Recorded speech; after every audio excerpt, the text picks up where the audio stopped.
Welcome everyone, LMC here with should be an ultimate farming video. This is going to explain everything you need to know about farming and how you should be going about it with your current character, I hope. So, first things first, I want to give a big shout out to a guy named Swain on the Com2Us forums. He put together a guide on their forums, which is actually really good. I was about halfway through my research when I discovered his guide, and I'm actually going to be referencing and using a lot of the data he provided. He did some statistics himself, so he did a really good job. Go check out his guide if you have any other questions. So, what is farming? For those of you who don't know, farming is doing the same task over and over, trying to get more of some kind of material. And in our case, that material is going to be mana stones, it's going to be 2 and 3 star monsters, it's going to be crystals, and most importantly, experience for your monsters. So we want to maximize the amount of experience and mana stones we're getting for the amount of energy we're spending. So that's the main goal of this guide. So what I ended up doing, so this is a spreadsheet for Faimon volcano tracking. I did the same thing for Chiruka Remains a little bit too, but I did most of the statistics from Faimon Volcano. So not to bore you guys too much with this, but the first thing I looked at was out of all the runs I did, so 25 normal runs, which really isn't that much, and it's not enough to really give you any hard statistics, but what I've concluded from this, 0.88 average energy return for doing normal mode, 0.57, I believe this is pretty low. I only have 7 battles on hard mode for Faimon Volcano logged here, and 1.16. So what I'm going to conclude from doing this is that you're going to get the same amount of average energy back. It doesn't matter if you're doing normal, hard, or hell. Maybe it's a little bit better as you move up, but it's not a big difference. So for the purpose of this video, we're going to assume you're going to get 1 average energy returned, and it doesn't matter what area you're doing. I think that's a pretty fair assumption. So taking that into consideration, let's move on to how many mana stones you're going to get whether you're doing normal, hard, or hell. And this is going to hold true for any level you're doing, whether that's Faimon Volcano, Chiruka Remains, Mount Ragoon, any of the levels, this should hold true. This will hold true. So for normal mode, what I ended up doing is here's the amount of mana stones that drop from the monsters when you kill them, and here's the rune sell price when a rune dropped. So what I did is I added up everything when a rune dropped. So I took these values, then I added up these values, added up these values, added up these values. If an unknown scroll or crystal or other monster dropped, I didn't add up those columns, because I think this is going to give us a better idea of how many mana stones per energy you're getting. So adding all these up and then dividing by the number of columns where a rune dropped. I did that to get the average mana stones per run, and then I divide that by 2. The reason I divided by 2 is because normal mode takes 3 energy to run, and you subtract 1 energy because you're planning on getting 1 average energy back in return. So 2390 divided by 2 gives you this number. So I did the same thing for hard mode and hell mode, and hard mode is a little bit higher, not much, and hell mode was even higher than that. So just from these soft statistics that I was able to run, I can confirm for you guys that you'll get more mana stones per energy spent by doing hell mode. Even though hell mode costs 5 energy and normal mode only costs 3, and we're assuming you're going to get 1 energy back, so actually normal mode's costing you 2 and hell mode's costing you 4. Hell mode's costing you twice as much, but still, the amount of mana stones you're getting back for every single energy you spend is going to be greater in hell mode for these stages. That's pretty cool. I think there's a common misconception in the community that farming on normal mode is the absolute best. A lot of people farm Faimon Volcano normal mode over and over and over, and it is a good place to farm, but is it the best? Well, not for mana stones. We've already concluded that. So, moving on. Let's talk about the amount of experience per energy used. So I think this is really the most important piece of the puzzle here. Now, we've made a couple assumptions when putting this data together. One assumption is, we've already talked about it, you're going to get about 1 energy back. Doesn't matter if you're doing normal, hard, or hell stages. If that's not true, well, it's really not going to change the statistics too much. I think it's pretty close. So we're also making the assumption that you're using one solo monster and 3 fodder monsters. This is a very popular way of doing farming because you're taking one very strong monster to pretty much solo and clear the entire board, and then you're taking 3 fodder monsters to gain the rest of the experience. So this is a very popular way to farm, and this is how we're going to do our calculations. So what Swain did is he put together everything in white here that you can see. I thought that was lacking a little bit, so I did my own calculations here. So let's explain this. So for Mount White Ragoon, which is one area that he recommends farming, and it's because only 2-star better monsters drop. Let's get this out of the way. It does make sense when you're farming for all these fodder monsters. If you get 1-star monsters, that's going to hurt the amount of experience and mana stones that you're getting. It's going to slow you down, and it's going to, you're going to get less mana stones, of course. So you kind of want to farm areas that have only 2-star greater monsters. I don't think it's that big of a deal, but it is worth mentioning. So Mount White Ragoon, Faimon Volcano, and I think Chiruka Remains only have 2-star monsters. Aedan Forest and Timor Desert, you have a chance to get 1-star monster drops there. Alright, moving on. So what he did is on normal mode, Mount White Ragoon, you're going to get 457 experience per monster. His calculation says 457 times 4 monsters gives you 1828 experience, divided by 3 energy gives you 609 experience per energy. So his calculations are true if all 4 of your monsters are getting experience. And it also doesn't take into consideration that you're going to get 1 experience back on average per run. So that's the same for all of his calculations. So you can use that if it makes sense to you. But my calculations are down here. Normal, so the same starting thing. So normally you're getting 450 experience per monster. But if you're taking 1 solo monster and 3 fodder monsters, you would times this number by 3 to get you 1371. Now I only divide by 2 because normal mode is only going to take you on average 2 energy. So that gives you a little bit different number than he was coming up with. So on hard mode, 827, same as his, you times that by 3 to get a different 281 experience, but you're dividing it by 3 to get the same ending number that he gets. So you're timesing it by 3, dividing by 3, he's timesing by 4, dividing by 4, it gives the same number. But the difference between my calculations and his is normal mode, hard mode, and hell mode are a little bit closer together in my calculations. I think mine make more sense overall, but you be the judge of that. So let's just take a quick look and see. So Mount White Ragoon, that's a stage that's a little bit ways into the game. It's not too early in the game. And then Timor Desert's a little bit farther into the game. But you can see the difference in experience if you were to farm Hell Mode, which Hell Mode is recommended if you have a good farming monster. So 1125 compared to 1350. If you jump up to Faimon Volcano, you're going to be getting 1462 experience per energy used. And Aedan Forest, just a little bit more. And Chiruka Remains, 1642. Chiruka Remains, Hell Mode, if you can do that with 1 solo monster, which I don't know any monsters that really can do that reliably, that is going to give you the most experience per energy gain. So that's it. That's the answer. That's the absolute best experience in mana stones you can get per energy used if you can do it. Most people are not going to be able to do that. Maybe there's some 5-star naturals who can do that. But let's go back up to the top and talk about some of the pros and cons of these different stages and what makes sense for you to farm. I just want to say what makes sense for you to farm, if you want to get the most experience in mana stones per energy, is the hardest stage you can farm. So if you can't do any hell modes, so for example, if you're doing Mount White Ragoon hell mode, you're getting 1125. If you come down to Faimon Volcano and you can only do that in normal, well, normal Faimon Volcano actually beats Mount White Ragoon hell mode.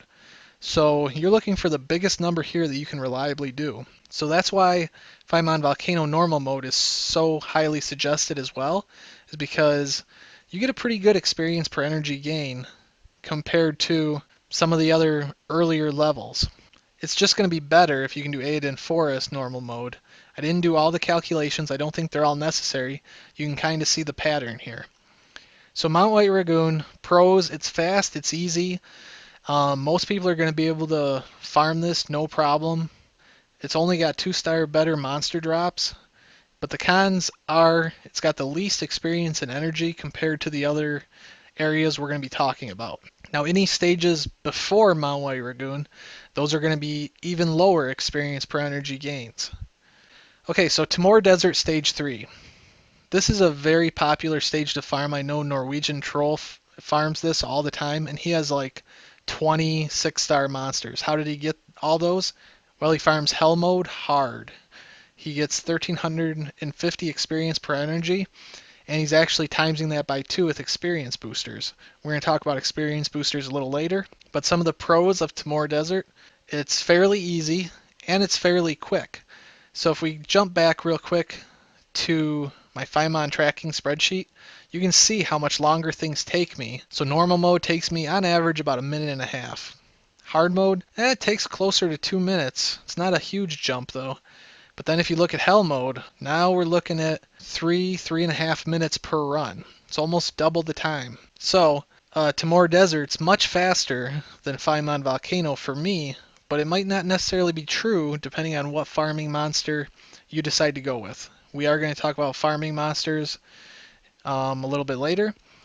So FIMON Volcano, what are some pros and cons? Pros is stage 1, the fire hellhounds are really squishy, meaning you can kill them pretty quick, so it makes for a pretty fast run.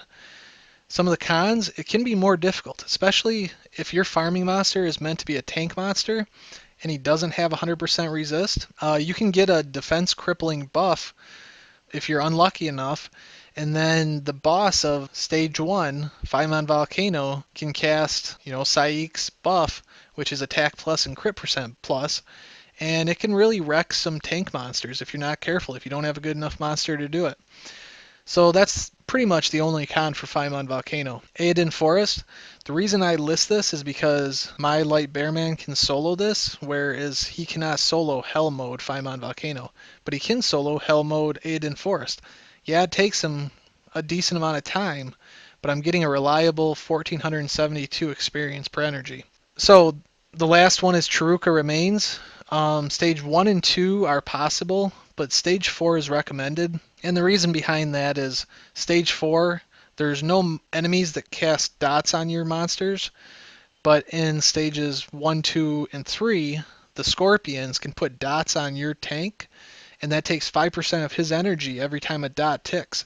So if there's 3 or 4 scorpions, that can be very difficult to heal and stay alive from. Some farming monsters can do it, but I can tell you Light Bearman doesn't do very good in that stage. But hard mode stage 4, that's what's kind of recommended for Chiruka Remains. So try that out if that's something you're interested in running. 1,546 experience per energy. You're going to need a really good monster to solo that, but it's a good choice. Okay, so helpful fodders. Here's something I discovered. So, for example, if you're farming Mount White Lagoon, you can do stages that are all water monsters. So if you take a monster that's not a wind-based monster, so wind is strong against water. So if your main farming monster is a water or a fire monster and you're farming this, and you take wind fodder monsters, your wind fodder monsters are never going to get attacked because they're strong against the element. So the water monsters are going to save the wind monsters to attack them last. So what that means is if you take helpful fodder monsters, like ones that can give you heals or party buffs, that's going to make your farming job a whole lot easier.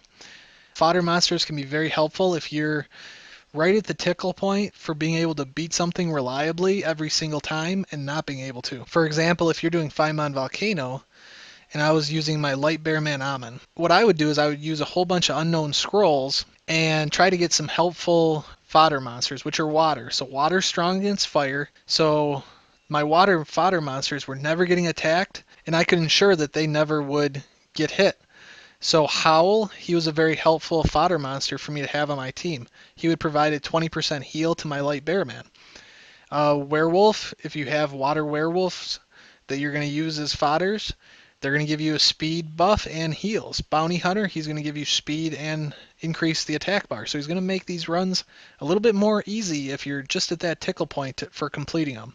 So think about that when you're doing some of these stages.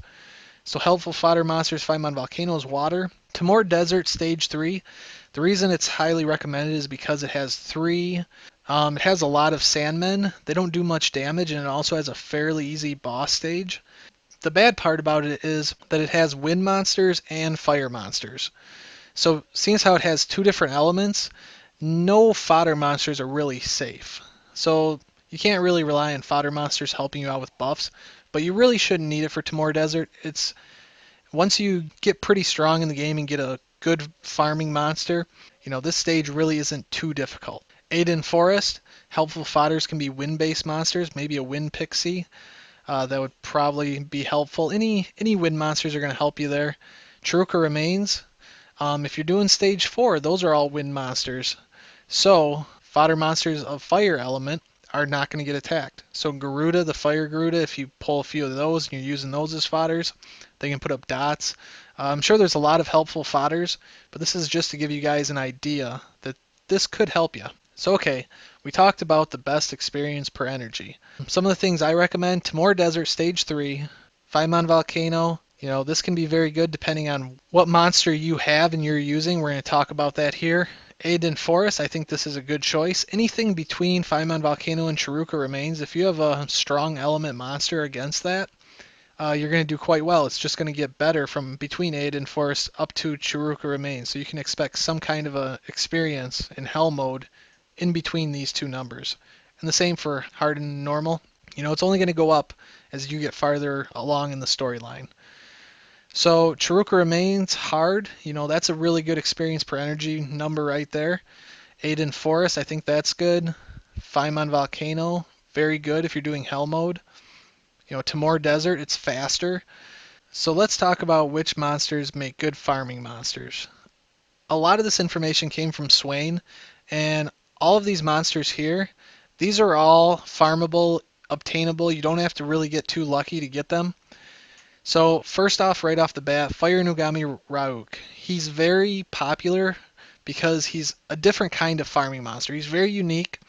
His main specialty when it comes to farming is not that he's a good tank and he's self-reliant. He doesn't have self-heals or anything like that. But his third skill is a passive, and every time he kills an enemy, he gets to attack again. So because of that, you want to go with very high attack percent. You want to be able to one-shot the strongest enemies you possibly can, because that's going to determine how far you can go down these rankings. If you can one-shot just about everything in Faimon Volcano hard, you're good to go. He's just going to blow through that stage faster than any of the other tanks. So Fatal Blade, attack percent, attack percent, attack percent, is a very good rune set for the Fire Nugami Rauk. Now I know he's also good with Violent, but this is just a suggestion here. Fatal Blade is going to give you more reliability. His main purpose is to one-shot, so you're going to get more out of Fatal than you will out of Violent. Violent's going to give him an extra turn once in a while, but what we're looking for is a farming monster who can one-shot as effectively as possible. So that's why I kind of recommend this rune set for Fire Nugami. You're also going to be looking for speed substats. That's definitely going to help out. So he's fast. That's the main thing. What can he farm? He can definitely farm Faimon hard mode, which is right here. So 1276 experience per energy. I'm not sure what else he can really farm. So next up is another fire monster, Fire Yeti. This is an undervalued monster. His third skill gives him an energy shield, which keeps him sustained. His second skill is also an attack based off his maximum hit points, so he can do pretty good damage off from that. I don't really highly recommend him as your first farming monster, but he is an option, and he's the only tank type fire monster. So he can do Chiruka hard. It has been reported. So that's pretty good experience per energy gain for sure. 1546. That's way up there. So that's a possibility if you want to build a Fire Yeti. Energy all the way around, hit point, hit point, hit point. Build them as tanky as possible. Okay, moving on. This is my farming monster, Light Bear Man Amun. Violent and an energy or blade is probably the best set for him, but if you don't have good violent runes, go with an energy blade combination. Whatever it takes to get to 100% crit rate. Now, blade's going to give you more crit rate, but you want as high of hit points as possible as well. So, I did a light Bearman Almond video, so if you're going to go with this monster as your farming monster, check out that video. I didn't talk about Violent too much, but I have Violent runes on mine right now, and he's a beast. The main reason I went with Light Bearman Amun is he's useful for more than just farming. He's very useful for Tower of Ascension. He can even be useful on certain arena teams. He's useful as a healer for endgame content like Giants B10. He's just an awesome healer all around. So that's the reason I chose him. I know he's capable of doing Timor Desert, Hell, and Aiden Forest Hell super easy. Chiruka hard with a little bit of help from fodders. He takes a little bit of time to do this farming, but he's a pretty good choice. Now for the water monsters, Water Epicon Rena and Water Warbear Dagora. One thing that's nice about Rena is if you do build her and you go with an energy endure rune combination with really high hit points, and if you get close to 100% resist, she can very easily solo Hell Mode Faimon Volcano. I've seen it done, and she's also a possibility to put on your arena defense team, especially if you're just a starting or mid-game player. She can get you up there in arena. She's very difficult to kill, especially with that shield. If you get really high hit point percent runes on her, it's a pretty decent choice. She can also solo some other stuff. I'm not sure exactly what these monsters are capable of, but they're good choices. She has a heal, and she's got that shield, which is activated on crits. So Water Warbear Dagora, energy times 3 hit point percent all the way around the board. This is the monster that Swain uses. He has no problems farming Faimon Volcano Hell Mode, and it only takes him about 4 minutes per run, I think he said. So that's pretty good time ratio for the amount of experience per energy you're getting. Wind Warbear Ramagos, he's also an option. He's the only wind tank we're talking about here. And again, energy times 3, three set energy runes plus hit point percent all the way around the board. He's also an arena defense option or arena offense depending on how you're using him. You know, he can do Faimon and Chiruka hard. So being able to do Chiruka hard, that's pretty good. At least this is reported. Don't quote me on any of this information. If it was me, I think Fire Inugami Rauk is a really good choice, only because he can farm so quickly for you. The rest of these monsters, it's going to take time. It's going to take, 3 to 5 or 6 minutes, depending on what hell mode you're farming, just because they're doing small amounts of damage, but they're sustaining their own health. Take that into consideration. Water Warbear Dagoria, this is not a bad choice either. Swain swears by this monster, so. And the thing I like about Amun is he's useful for other things, so that's definitely a possibility for you as well. They're all possibilities. They're all strong in their own way. So enough about that.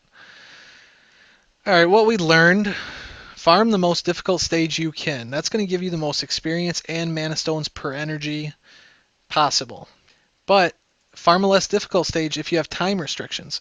So now's probably a good time to talk about that experience booster. I managed to get 3 6-star monsters in less than a month. And the reason I was able to do that is that while I was farming Hell Mode in a pretty good area, I was doing a lot of Faimon Volcano and also that 2x EXP booster. So these numbers are just normal experience.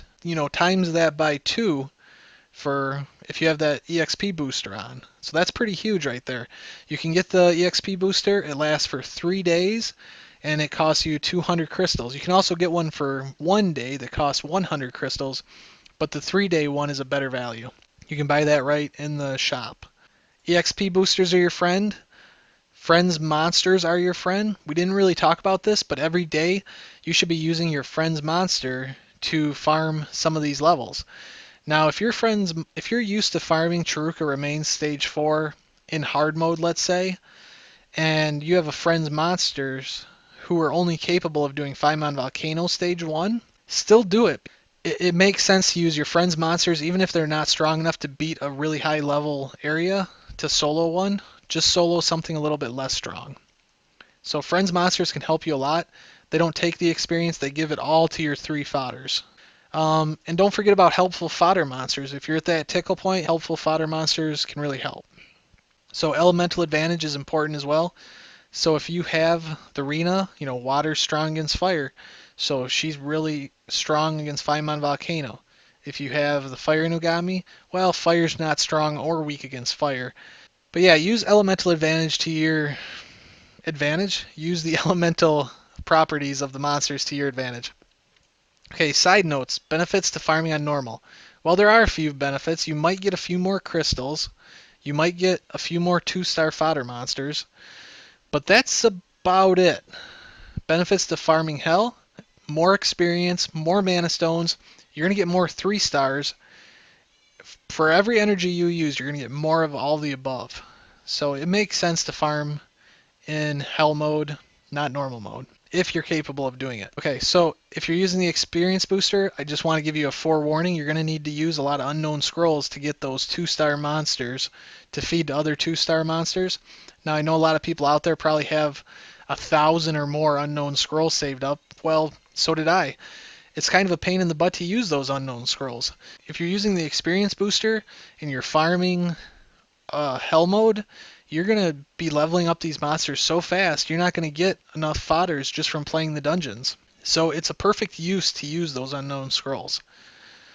Okay, so when you're using 4 monsters who are all getting experience, let's say you have 4 monsters, one of them's a 5-star or a 4-star, and none of them are max level, but if you can use your strongest monster to actually do Feynman Volcano normal mode, for example, might be more advantageous than using a solo monster and then 3 fodder monsters to do hell mode. Because if all 4 of your monsters are getting experience, it's okay to farm a less experience energy rich stage.